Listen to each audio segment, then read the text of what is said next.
अरे भाई, तू देखो किससे बात कर रही हो? धीरज, बेवकूफ हो क्या? तुम्हें कितनी बार बोला मेरा फोन मत छीना करो, तुम्हें समझ में नहीं आता क्या? अरे पति हूँ मैं तुम्हारा, और मैंने कोई इतनी बड़ी गलती नहीं की फोन छीन के। मैं तो सिर्फ मजाक कर रहा था, और तुमने क्या किया? सबके सामने मुझे थप्पड़ मार दिया। मजाक नहीं कर रहे थे, तुम मेरे पे शक कर रहे थे। यार मैं तुम पे शक नहीं करता, तुम पागल हो गई हो। अरे सब पता है मुझे। देखो बेटा, तुम्हारे बीच में कोई भी बात हो, लेकिन तुम्हें इनके ऊपर ऐसे हाथ नहीं उठाना चाहिए। ओए अंकल, तुम हो कौन? ये मेरे और मेरे पति का बीच का मैटर है। ये तुम्हारे पति हैं। अगर तुम सबके सामने इनके ऊपर हाथ उठाओगी तो इनकी क्या इज्जत रह जाएगी? अंकल कोई नहीं, आप रहने दीजिए, मेरी गलती थी, सॉरी। सॉरी का कोई फायदा नहीं है, आज के बाद ये गलती मत करना। चलो बैठो, दे दिया ना ऑर्डर? मुझे नहीं खाना कुछ। धीरज, इस आदमी के तो नखरों से परेशान हो चुकी हूँ मैं।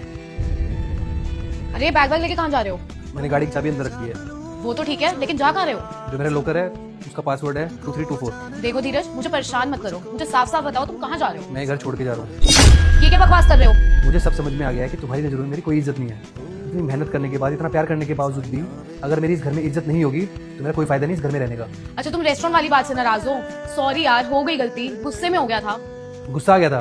अरे तुम कुछ करने से पहले सोचती भी हो क्या कि तुम क्या कर रही हो? अगर तुम्हें गुस्सा आएगा तो तुम सबके सामने मुझ पे हाथ उठा दोगी। गलती मेरी ही थी कि मैंने तुम्हें इतनी फ्रीडम दी। अब कुछ सुधरने वाला नहीं है, तो इससे अच्छा यही है कि हम अलग हो जाते हैं। अरे यार, तुम फालतू में बात बढ़ा रहे हो, तुम अंदर जाओ, कहीं नहीं जा रहे तुम। अभी भी तुम्हारी आंखों में शर्म नहीं है? तुम्हें अपनी गलती का एहसास नहीं है कि तुमने क्या किया है? सोचो, अगर मैंने सबके सामने तुम्हारे ऊपर हाथ उठा दिया होता तो क्या तुम बर्दाश्त कर लेती? नहीं करती ना, क्योंकि तुम बोलती कि मेरी भी सेल्फ रिस्पेक्ट है, लेकिन मेरी कहाँ है? अरे मैं इतनी मेहनत किस लिए करता हूँ? ताकि मैं घर पे आऊँ तो मेरी बीवी मेरी इज्जत करे, लेकिन तुम मेरी बिल्कुल भी इज्जत नहीं करती। अरे वो लोग वहाँ पे क्या सोच रहे होंगे कि इस घर में कोई इज्जत नहीं है, और इस घर में मेरी अगर इज्जत नहीं है ना तो मेरा यहाँ पे रहने का कोई फायदा नहीं है। मैं जा रहा हूँ। यार अगर तुम मुझे छोड़ के चले जाओगे तो मैं अपने घर वालों को क्या जवाब दूंगी? तुम्हारे बिना मेरा कोई है भी नहीं। ये सब ना तुम्हें थप्पड़ मारने से पहले सोचना चाहिए था। जब से तुम कमाने लगी हो ना, मुझे ऐसा लगता है कि अब तुम्हें मेरी कोई जरूरत नहीं है।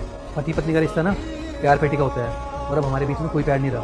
और अगर हम साथ रहेंगे ना तो ऐसे ही लड़ते रहेंगे, तो इस चीज़ का कोई फायदा नहीं है। और इस घर में मैं तभी लौटूंगा जब मुझे लगेगा कि तुम्हारी नजरों में मेरी कोई इज्जत है। धीरज प्लीज, धीरज मेरी बात सुन लो प्लीज। धीरज, धीरज प्लीज मेरी बात सुन लो।